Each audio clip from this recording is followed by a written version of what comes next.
তায়েফে দুর্ভিক্ষ চলতেছিল। হযরত হালিমাতুস সাদিয়া রাদিয়াল্লাহু আনহা আমার নবীর ধাত্রী মা ছিলেন। সদর তায়েফ থেকে তিনি রওনা দিয়ে মক্কায় আসলেন। মক্কায় এসে নবীর ঘরে উঠলেন। তখন আম্মা জান খাদিজাতুল কুবরা রাদিয়াল্লাহু আনহা নবীর বিবি, আম্মা জান খাদিজা তাকে পরম আদর করলেন, ঘরে জায়গা দিলেন, মেহমানের স্থান দিলেন, সুন্দর করে স্থান দিলেন। হযরত হালিমাতুস সাদিয়া এসে বললেন, খাদিজা রে, আমার কলিজার টুকরা মোহাম্মদ কোথায় গেছে বলো। বলে, মা আমার, আপনার কলিজার টুকরা তো চলে গেছে ব্যবসার জন্য মক্কার বাইরে। বলে, খাদিজা রে, আমি বড় অভাবে পড়ে সুদূর তায়েফ থেকে এসেছি। আমাদের তায়েফে অনেক অভাব চলতেছে, দুর্ভিক্ষ লেগে গেছে, ঘরে ঘরে খাবার নাই। আমি অভাবের তাড়না নিয়ে তোমার কাছে আসছি। আমি আমার কলিজার টুকরা মোহাম্মদের কাছে আসছিলাম। আহা, আমার মোহাম্মদ তো চলে গেল বাইরে, এখন কি করব? শূন্য হাতে তলে ফিরে চলে যাব তায়েফে। হযরত আম্মা জান খাদিজা বললেন, মা, আপনি শূন্য হাতে যাবেন কেন? খাদিজা কি মরে গেছে? আম্মা জান খাদিজাতুল কুবরা 12টা উট ভরে, শুনে যান, তখনকার দিনে 12টা উট মানে বর্তমান 12টা ট্রাক। কথা কন না কেন?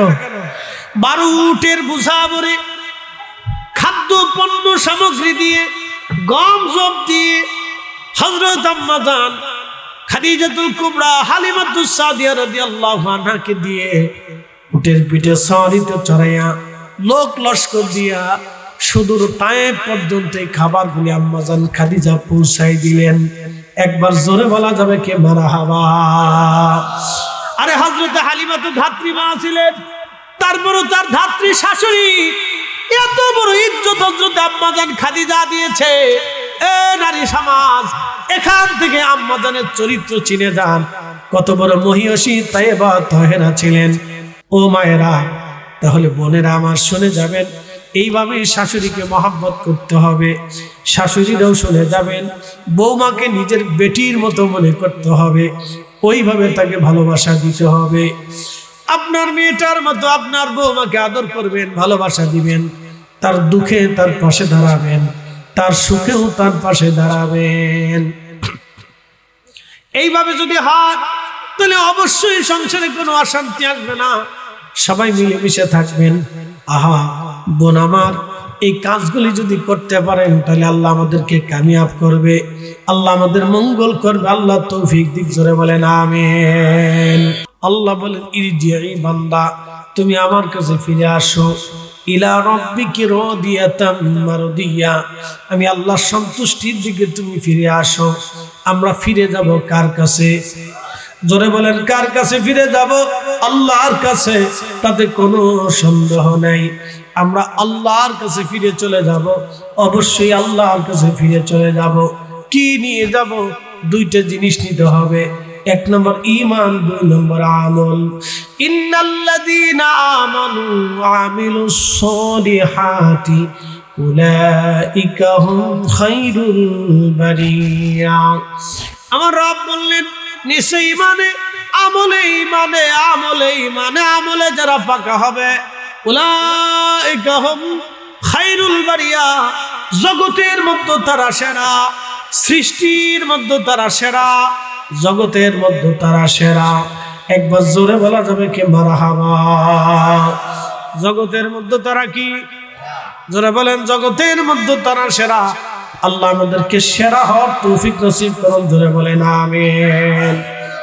আমাদের মুসলমান হয়ে মরতে হবে। আল্লাহ বলেন, ওয়ালা তামুতুন্না ইল্লা ওয়া আনতুম মুসলিমুন। মুসলমান হয়ে কবরে যাও, মুসলমান হয়ে কবরে যাও। মুসলমান, আমি বলছিলাম ফাযকুরুনি আযকুরুকুম, তোমরা আমার জিকির করো, আমি আল্লাহ তোমাকে স্মরণ করব। কবরে জিন্দেগিতে দুনিয়ার সব মানুষ চলে গেল, কেউ আর আপন নাই, কেউ আর আপন নাই। সেই দিন আপনার আমার আপন কে? কে আর কে? আল্লাহ ডাক দিলেন, আযকুরুকুম, আমি তোমারে মনে রাখবো, আমি তোমার স্মরণ রাখবো। কবরে জিন্দেগিতে সবাই যেই দিন পর, সেদিন আল্লাহ এবং নবী আমাদের আপন। কি কথা কান না কেন, ঠিক কিনা? 100 বছর আগে যারা কবরে চলে গেল, তাদের কবরের পাশে দাঁড়ানোর মতো কেউ নাই। 100 বছর আগে যে মন্ত্রী কবরে চলে গেল, 100 বছর আগে যে রাজা জমিদার কবরে চলে গেল, আজকে তার কবরের পাশে দাঁড়ানোর কেউ নাই। 100 বছর আগে এই দেশে রাজতন্ত্র ছিল, রাজতন্ত্র, রাজারা জমিদারি করত। 100 বছর পার হওয়ার পরে বহু জমিদারের বাড়িঘর আজকে চামচিকায় দখল করে নিছে, শিয়াল কুত্তার বসবাসের জায়গা হয়ে গেছে। কথা বলেন ঠিক কিনা? আপনার বাড়ি যত সুন্দর করে বানান, 100 বছর পরে শেষ। আপনার বাড়ি যত সুন্দর করে বানান, 100 বছর পরে শেষ। 100 বছর পর পর ওই বাড়ির মালিকেরা পরিবর্তন হবে। 100 বছর পরে অবশ্যই জমির বাড়ির মালিকেরা পরিবর্তন হবে, অবশ্যই হবে। নারী সমাজ, যে ঘরটা সুন্দর করে সাজানোর জন্য আপনি শাশুড়ির সাথে লড়াই করলেন, শাশুড়িকে ঘর থেকে বের করে দিলেন, অথবা নিজে শাশুড়ি থেকে জুদা হয়ে গেলেন। নারী, যে ঘর থেকে সাজানোর জন্য আপনি আপনার বৃদ্ধ শ্বশুর থেকে জুদা হয়ে গেলেন, মনে আঘাত দিয়ে আপনি চলে গেলেন, বোন আমার, বলেন তো ওই ঘরের মধ্যে আপনি কত বছর কাটাবেন? বলেন তো, ওর চাইতেও সুন্দর দামি ঘর যাহা ছিল তার আজকে দুনিয়ায় নাই।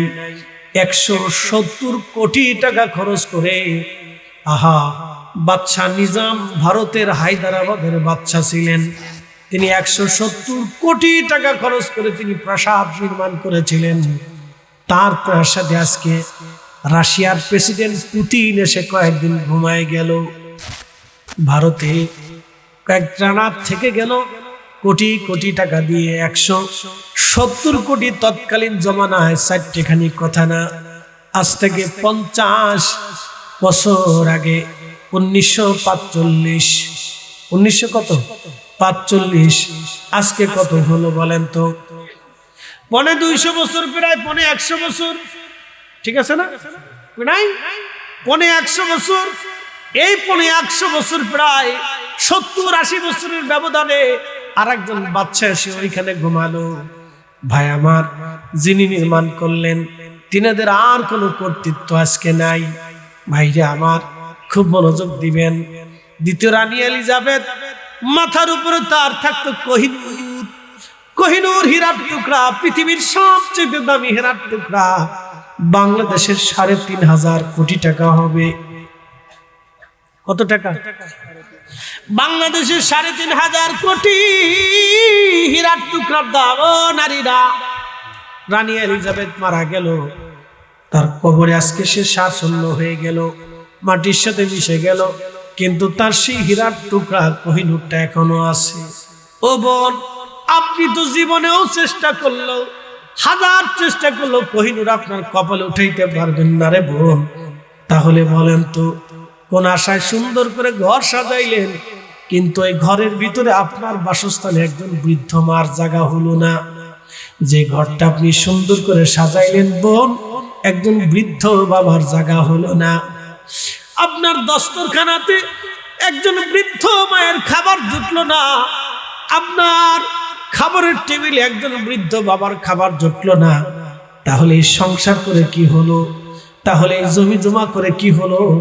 ওই সুন্দর ঘর সাজায় কি হলো যে ঘরে বৃদ্ধ মায়ের জায়গা হয় না? কি কথা কন না কেন, ঠিক কিনা? কি হলো বোন? বিবেকের উপর আপনাকে ছেড়ে দিলাম। ও মা, আপনাকে বলতেছি, যে মেয়েটা মার ঘর ছেড়ে দিয়ে আপনার ঘরে আসলো, সেই মেয়েটাকে কি আপনি আপনার নিজের মেয়ে মনে করতে পারেন না মা? ও মা, আপনাকে বলতেছি, যে মেয়েটা অন্যের ঘর থেকে, অন্যের মায়ের কোল থেকে আপনার কোলে আসলো, ওই মেয়েটাকে কি আপনি নিজের মেয়ে বানাইতে পারেন না? ওই মেয়ের দুঃখে কি আপনি দুঃখী হতে পারেন না? ওই মেয়েটার সুখে কি আপনি সুখী হতে পারেন না? ওই মেয়েটার জন্য কি আপনি নিবেদিত হতে পারেন না? আপনি আপনার নিজের কন্যাটাকে যেইভাবে আদর করেন বোন আমার, তাহলে আপনার ঘরে আসা ওই মেয়েটাকে কি আপনি সেইভাবে আদর করতে পারেন না? মা আপনাকে বলছি, এইভাবে যদি সংসার সুন্দর হয় তাহলে সংসার অনেক সুন্দর হয়ে যাবে। কিছু কিছু শাশুড়ি আছে তাদের ব্যবহার খুব খারাপ, কিছু কিছু বৌমা আছে তাদের ব্যবহার খুব খারাপ। ও বোন আমার, আপনারা হযরত রাবিয়া বসরির চরিত্র নেন, হযরত আম্মা জান আয়েশার চরিত্র নিয়ে নেন, আম্মা জান খাদিজাতুল কুবরা তাহেরা তয়্যিবার চরিত্র নিয়ে যান। সাইয়েদুনা ইউনূস আলাইহিস সালাতু ওয়াস সালামকে যখন মাছে গিলে ফেললো, ওই মাছটাকে আরো একটা মাছে গিলে ফেললো। হযরত ইউনূসকে যেই মাছে গিললো, সেই মাছটাকে আরো আরেকটা মাছে গিলে ফেললো। বুঝেন আপনি? তাহলে হযরত ইউনূস তো আর আজকের নবী না, উনি মিনিমাম হলো 25 থেকে 30 হাত লম্বা ছিলেন। 25 থেকে 30 হাত একজন মানুষ, এত বড় একজন মানুষকে যে মাছে গিললো, তাহলে মাছটা কত বড়। সেই মাছটাকে আরো একটা মাছে গিলে ফেললো, তাহলে সেই মাছ কত বড়। ওই মাছটা পেটের মধ্যে নিয়ে হযরত সাইয়েদুনা ইউনূসকে মহাসাগরের নিচে নিয়ে গেলেন। আরব সাগর থেকে মহাসাগরের ভিতরে নিয়ে ঘুরতে লাগলেন। একদিন না, 2 দিন না, 40 দিন পর্যন্ত একটানা হযরত ইউনূসকে মাছের পেটে আল্লাহ নিয়ে রাখলেন, কিন্তু হজম হলো না। একবার জোরে বলা যাবে কি আল্লাহু আকবার।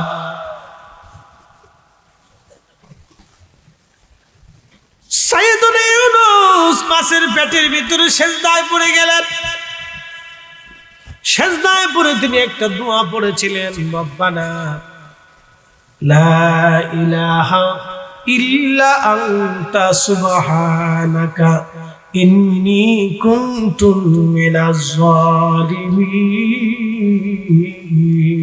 জালিমিন। সেজদার ভিতরে পড়ে বলে লা ইলাহা ইল্লা আনতা, তুমি ছাড়া আর কোন আমার ইলাহা নাই, তুমি ছাড়া আমার আর কোন রব নাই, তুমি ছাড়া আমার আর কোন খালিক নাই, তুমি ছাড়া আমার আর কোন মালিক নাই, তুমি ছাড়া আর কোন রহমান নাই, তুমি ছাড়া আর কোন রহিম নাই, তুমি ছাড়া আর কোন গফফার নাই, তুমি আর ছাড়া কোন গফুর নাই, তুমি ছাড়া আমার আর কোন রব নাই, তুমি ছাড়া আমার আর কেউ নাই। আল্লাহ লা ইলাহা ইল্লা আনতা, তুমি ছাড়া আমার কোন আর প্রভু নাই, আমার কোন মালিক নাই। সুবহানাকা, তুমি পবিত্র, তুমি পাক। ইন্নী কুনতু মিনাজ জালিমিন, নিশ্চয় আমি, এই শব্দটা নবীদের বেলা আমি তাবিল করি, কথা বলবো, যদিও বাহ্যিক শব্দ হবে আমি জালিমদের অন্তর্ভুক্ত হয়েছি, কিন্তু নবীরা তো নিষ্পাপ, তিনি তার নিজের অসহত্বের কথা এখানে প্রকাশ করেছিলেন। আল্লাহ আল্লাহ, আমি ইউনূস, আমি এখন তোমার সামনে নিজেকে পেশ করলাম, আমি আমার অসহত্বের প্রকাশ করলাম। আল্লাহ, আমি আল্লাহ তোমার দরবারে মাথা নত করলাম, আমার জীবনের সমস্ত অসহায়ত্ব তোমার দরবারে পেশ করলাম ইয়া রাব্বি। এইভাবে বলে বলে যখন সাইয়েদুনা ইউনূস কাঁদতেছিলেন, আল্লাহ রাসূল বলেন, আমার উম্মতেরা, তোমরা যদি বিপদে পড়ে যাও, কঠিন মুসিবতে পড়ে যাও, তাহলে আমার ভাই হযরত ইউনূসের মতো তোমরা যদি সিজদায় পড়ে এই দোয়া বেশি বেশি করে পড়তে পারো, তাহলে আমার রব, আমার আল্লাহ তোমাকে বিপদ থেকে বাঁচিয়ে দেবে। একসাথে যারা বলেন আল্লাহু আকবার। কখনো যদি কঠিন মুসিবতে পড়ে যান, এই তাসবিহখানা, জিকিরখানা আপনি কোরআনের আয়াত সিজদার মধ্যে পড়ে বারবার পড়তে থাকেন, আমার রব, আমার আল্লাহ আপনাকে বাঁচায় দিবে। প্রিয় নবী বললেন, সিজদা থেকে মাথা উঠাইলেন ইউনূস, লক্ষ্য করে দেখে গো, আহা, লক্ষ্য করে দেখে চারিপাশ থেকে জিকিরের আওয়াজ আসে। হয় না জোরে বলেন আল্লাহু আকবার। চারিপাশ থেকে জিকিরের আওয়াজ আসে, শুধু জিকির, আল্লাহ আল্লাহ আল্লাহ আল্লাহ আল্লাহ আল্লাহ আল্লাহ আল্লাহ আল্লাহ আল্লাহ আল্লাহ আল্লাহ আল্লাহ আল্লাহ আল্লাহ আল্লাহ আল্লাহ। তামাম ভূমণ্ডল এবং নভমণ্ডল, ভূমণ্ডলে 7টা পৃথিবী আছে, নভমণ্ডলে 7টা আসমান আছে। সাত আসমানে সাত জমিনে আল্লাহর যত মাখলুক আছে, বর্তমান এই পৃথিবীতে রানী 4 লক্ষ প্রজাতির জীব এবং জীবন আছে। এই 4 লক্ষ প্রজাতির জীব এবং জীবন অল টাইম সর্বসময় আল্লাহর তাসবিহ পড়ে, আল্লাহর জিকির করে। আল্লাহ বলেন আলাম তারা আন্নাল্লাহ, হুজুর আপনি কি দেখেন না আমি আল্লাহর জিকির চলতেছে। আন্নাল্লাহ ইয়াসজুদু লাহু মান ফিস সামাওয়াতি ওয়া মান ফিল আরদ, নবী আপনি কি দেখেন না 7 আসমান আর 7 জমিনের মধ্যে যত সৃষ্টি আছে সব আমাকে সিজদা দেয়, আমাকে সিজদা দেয়। একবার জোরে বলা যাবে কি আল্লাহু আকবার। আশ-শামসু ওয়াল কমারু ওয়ান নুজুমু ওয়াল জিবাল,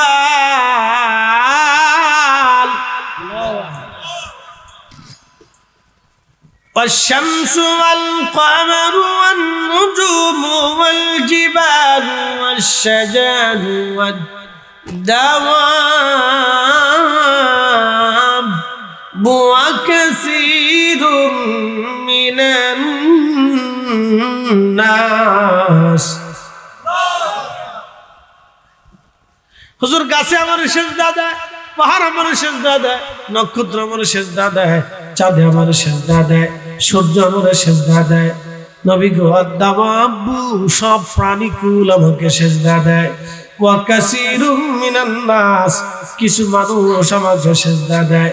সব মানুষ আমার সিজদা দেয় না, কিছু মানুষ সরস্বতীর সিজদা দেয়, দুর্গার সিজদা দেয়, কালীর সিজদা দেয়, কার্তিকের সিজদা দেয়, গণেশের সিজদা দেয়, প্রতিমার সিজদা দেয়, সূর্যের সিজদা দেয়, আগুনের সিজদা দেয়, বৌদ্ধের সিজদা দেয়, শিখের সিজদা দেয়, কিন্তু আল্লাহকে সিজদা দেয় না। কি কথা কন না কেন, ঠিক কিনা? সবাই আল্লাহকে সিজদা দেয় না। যারা আল্লাহকে সিজদা দেয় তারা ধন্য, তারা ধন্য। ইমানের দৌলতে দৌলতওয়ালা আল্লাহ ডাক দিলেন হাবিব সব মাখলুক আমাকে সিজদা দেয়, কিন্তু কিছু মানুষ আমাকে সিজদা দেয় না। মুসলমান খুব মনোযোগ দিবেন। সাইয়েদুল ইউনূস দেখতেছি तमाम সাগর থেকে জিকিরের আওয়াজ আসে। হযরত ইউনূস ডাক দেখে রব্বুল আলামিন কোথা থেকে জিকিরের আওয়াজ আসে। আল্লাহ ডাক দিলেন ইউনূস মাছে জিকির করে, সমুদ্রের প্রাণীকুল আমার জিকির করে, সমুদ্রের বালুকণা আমার জিকির করে, সমুদ্রের সাগরের পানিগুলি আমি আল্লাহ জিকির করে। এই জিকিরের বাজনা, এই জিকিরের আওয়াজ তোমার কানে লাগতেছে। হযরত ইউনূস আলাইহিস সালাম সিজদার মধ্যে পড়ে যে তাসবিহ পড়তে লাগলেন। আর এই তাসবিহর আওয়াজ আর সাগরের ভিতরে থাকে নাই, এই তাসবিহর আওয়াজটা আরশে মুআল্লার চারপাশে আওয়াজ ঘুরতেছে। উনি যে তাসবিহ পড়ে লা ইলাহা ইল্লা আনতা সুবহানাকা ইন্নী কুনতু মিনাজ জালিমিন, যখন এগুলি পড়তেছিলেন এই জিকিরের আওয়াজ আর সাগরের নিচে রইল না, এই জিকিরের আওয়াজটা চলে গেল একেবারে আল্লাহর আরশে মুআল্লার চারপাশে। চারপাশে জিকিরের আওয়াজ ছড়িয়ে গেল, চারপাশে জিকির ঘুরতে লাগলো, আওয়াজ ঘুরতে লাগলো। যে 4 জন ফেরেশতা আল্লাহর আরশে মুআল্লা ধরে রাখছে কাজে করে, ওই 4 জন ফেরেশতা আল্লাহকে ডাক দেখে রব্বি তোমার বান্দা সুখের দিনে জিকির করেছে, আজকে দুঃখের দিনেও সে জিকির করতেছে। আল্লাহ তোমার বান্দা ইউনূস সুখের দিনে তোমাকে ভুলে নাই, আজকে দুঃখে পড়ে তোমাকে ভুলে নাই। আল্লাহ তোমার বান্দারে তুমি ভুইলো না, তোমার বান্দারে তুমি ভুইলো না, তোমার বান্দারে তুমি ভুইলো না। ফেরেশতারা আল্লাহর দরবারে সুপারিশ করে, আল্লাহ তোমার ইউনূস মাছের পেটের মধ্যে পড়ে তোমার জিকির করে। আল্লাহর নবী ডাক দিয়ে বলেন সাহাবীরা রে, হযরত ইউনূস যদি ওই সময় সিজদায় পড়ে এই দোয়া না করতেন, তাহলে কিয়ামতের আগে মাছের পেট থেকে আল্লাহ ইউনূসকে বের করতেন না। আল্লাহু আকবার। আফ্রিকা থেকে শুরু করে আরবে আজমে সারা দুনিয়াতে 4টে তরিকার প্রভাব তাম দুনিয়াতে আছে। এর মাধ্যম দিয়া তাম দুনিয়াতে আমার আল্লাহ ইসলাম প্রতিষ্ঠিত করেছেন। এই জন্য কিয়ামত পর্যন্ত ওলিদের রাজত্ব থাকবে, ওলিরা কিয়ামত পর্যন্ত টিকে থাকবে। কারণ ওলিরা দুনিয়ার অর্থর ক্ষমতার সাথে টিকে থাকে না, ওলিরা আল্লাহর ইচ্ছার উপরে টিকে থাকে। কথা বলেন ঠিক কিনা? কার ইচ্ছা? জোরে বলেন, কার ইচ্ছা? বাংলাদেশের জন্ম কত সাল? 1971। এর আগে কি ছিল? পূর্ব পাকিস্তান। তার আগে কি ছিল? 47-এর আগে না, ব্রিটিশ। 45-এর আগে কি ছিল? ব্রিটিশ। ব্রিটিশের আগে কি ছিল? 1757। ব্রিটিশ আসলে তার আগে নবাবী সিরাজউদ্দৌলা। ঠিক আছে কিনা? নবাবের আগে ছিল মুঘল, মুঘলের আগে ছিল সালতানাত। জহিরুদ্দিন মোহাম্মদ বাবর আসলো, কারে পরাজিত? ইব্রাহিম লোদিরে পরাজিত। ইব্রাহিম লোদি ছিল সালতানাতের শেষ সুলতান। সালতানাত শুরু হলো মোহাম্মদ ঘুরিকে দিয়ে। ছেলের ইতিহাস পড়ে ও পাতি আসবে আর খালি ফেসবুক, কিছু বুঝে না, কিচ্ছু বুঝে। কেমনে বিড়ি টানা টানবে ওদের শিখে, কেমনে বিড়ি টানা, কোন সিস্টেমে টানবে, কোন সিস্টেমে টাইলে কোন দিক দিয়ে ধোয়া বের করে।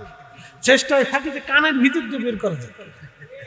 আমাদের জাতি তৈরি হচ্ছে, ওরা চিন্তা থেকে নাকের ভিতর দিয়ে তো বের করবে, এখন দেখি এটা কানের ভিতর দিয়ে বের করে দেয়। চিন্তা করে কানের ভিতর দিয়ে বের করে কোন সিস্টেম আছে? এটা গবেষণা। আর অন্যান্য জাতি যায় দেখেন, ইরানি জাতি যায় দেখে, ইরানি জাতি দেখে, মালয়েশিয়ান জাতি যায় দেখে, চাইনিজদেরকে দেখে, জাপানিজদেরকে দেখে। ওদের বাচ্চা কাচ্চারা গবেষণা নিয়ে থাকে সবসময়, কিভাবে নিত্য নতুন সুন্দর সুন্দর মোবাইল তৈরি করা যাবে, উন্নত প্রযুক্তি তৈরি করা যাবে, মানুষের হাতে সহজলভ্য জিনিস দেওয়া যাবে, সুন্দর সুন্দর জিনিস তৈরি করা যাবে। একটা টুপিও চাইনা থেকে কিনে আনা, একটা বিলেট ইন্ডিয়া থেকে কিনে আনা। কি জাতি বুঝতে পারছি? একটা প্লেট ইন্ডিয়া থেকে কিনে আনা লাগে, একটা টুপি চায়না থেকে আনা লাগে, একটা জায়নামাজ তুরস্ক থেকে কিনে আনা লাগে। অথচ আমার দেশে কত পাট বসে বসে ঘোড়ার ঘাস কাটে, আর খালি দুদিন পর পর গুতাগুতি, খালি গুতাগুতি। কে কারে বাস দিবে, কে কার মায়ের বিয়ে ভাঙবে, কার ফুলার বিয়ে ভাঙবে, কার ফুলার বিদেশ যাত্রা বন্ধ করবে, কার দোকান দখল করবে, কার মাল দখল করবে। কি কথা কর না? এই পরিবর্তন কবে হবে জানি? আমি আপনাদেরকে শোনাই, শুনে আজ থেকে 400 বছর আগে মালদ্বীপে ইসলাম আসছে। কত বছর আগে? ওরা পূর্ব জন্মে থেকে মানুষ জেলে। মালদ্বীপের মানুষ কিন্তু জেলে। কি ছিল? ভালো করে শুনুন, কি ছিল? জেলে। জেলে জেলে ওরা মাছ মেরে খেত। ওদের প্রধান খাদ্য মাছ, জাতীয় খাবার মাছ। আমাদের প্রধান খাদ্য কি? ভাত। ভাত না হলে বাঙালি চিন্তা করে যে আমি দুনিয়াতেই নেই। আর যদি বাসি ভাত পা, দারুণ জিনিস করছি, ইলিশ মাছ দিয়ে কাঁচামরিচ দিয়ে ঢাকা ঢাকা করে হাঁসের মতো মেরে দিই। তো ভাত আমাদের হচ্ছে ভাত। আপনি যদি ইউরোপিয়ানদেরকে আইনে 3 গাদা ভাত দিয়ে দেন, ওকে যে আমি দেশে থাকবো না, চলে আমি ভাত খেতে পারবো। তো মালদ্বীপের মানুষ খায় হলো মাছ। ওরা মাছ মারে, মাছের উপরে নির্ভর করে, মৎস্য শিল্পের উপরে নির্ভর করে, আর পর্যটকের উপর নির্ভর করে। ওরা এত উন্নত যে আমাদের দেশের মানুষ ও দেশে যায় কাজ করে, চাকরি করে। কি আসতে কম জোরে বলে? তাহলে আমরা কি করলাম? কি করছি বলে? কিচ্ছু করি। ও দেশের একবারে ছোট্ট বাচ্চা থেকে বৃদ্ধ পর্যন্ত সব ইংরেজিতে কথা বলতে পারে, সব ইংরেজিতে কথা বলে। একবার আমরা যেমন বাংলায় কথা বলি, ওরা ইংরেজিতে এরকম টাপার টাপার টাপার কথা বলতেছে। এত বড় চুল দেখে মনে হবে কামলা যাইলে, কিন্তু দেখবেন ইংরেজিতে কথা বলতেছে, অল টাইম ইংরেজিতে কথা বলতে। আমাদের দেশে ইউনিভার্সিটির ছেলেরা ইংরেজি বলতে পারে, বেকাইয়া তারাইয়া কোথায় কোথায় তার বলে। অনেকে আছে ইন্টারমিডিয়েট পরে ইংরেজি ঠিক মতো লিখতে পারে। বাপ কত বড় ছাত্র! কষ্ট হইতেছে আপনাদের? উচিত কথা কিন্তু মহাসাবদের জানে, বুঝছেন না? দুঃখের কথাগুলি বলতেছে। তা আমাদের পরিবর্তন কবে হবে জানি?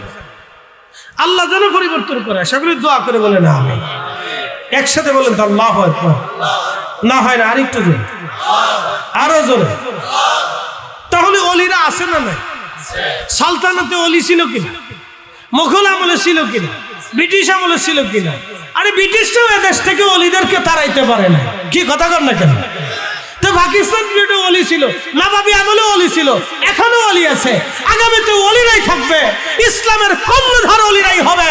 ইসলামের পতাকা যদি উড়াই এদেশে অলিরাই উড়াবে। কথা কর না কেন? ঠিক না বেঠিক? অলিরাই উড়াবে, যত যাই করুন অলিরাই হাল ধরছে, অলিরাই হাল ধরে। ধরেন বাংলাদেশে একসময় কমিউনিস্ট আসবে, 50 বছর পর আসতেও পারে। কি কথা ঠিক আছে না? সবসময় দেশ গুম থাকবে তা তো না। কমিউনিস্ট মসজিদ বন্ধ করে দিল, মাদ্রাসা শিক্ষা বন্ধ করে দিল, কোরআন শিক্ষা বন্ধ করে দিল, তখন মুসলমানদের কি হাল হতো? কি হাল বলতে পারবে? অলিরা হাল। এটা ইতিহাস থেকে না, একেবারে কোরআন হাদিস থেকে স্বীকৃত। প্রত্যেক শতাব্দীতে 100 বছর পর পর আল্লাহ অলি পাঠায়। যেই জনপদে পৃথিবী থেকে ইসলাম বিদায় করতে চেয়েছিল, সেই জনপদে আল্লাহ অলি তৈরি করে দিয়া, অলিদেরকে দিয়ে ওই জনপদে আল্লাহ ইসলামকে কায়েম করেছে। একসাথে বলবেন আল্লাহু আকবার।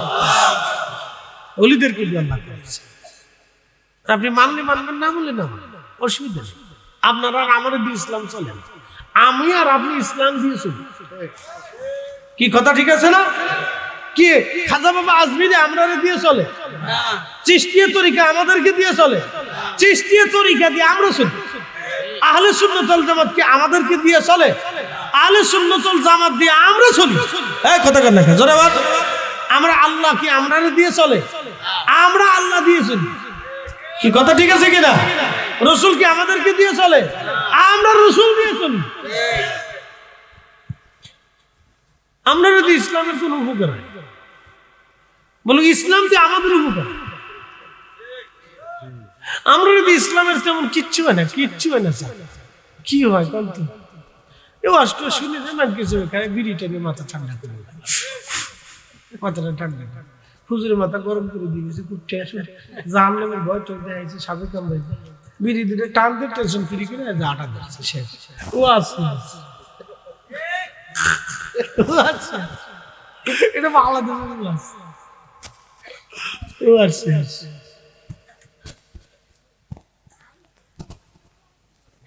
আর বেডিরা মাস্টার্স নিয়ে বাদ চলে যাবে, যাওয়ার পরে স্টার জলসা চালানোর সাথেই পারছে। আর এই যে গেছে কোথায় যে চলে গেছে, আরো মজুর করতে পারবে, ওদিক চলে গেছে। এটা বাংলাদেশের মুসলমান, ভালো করে শুনে যাবেন। হাজিরিন, আপনাদেরকে আজকে একটা ওয়াজ শোনায় দিয়ে যায়। সাহাবী রাসূল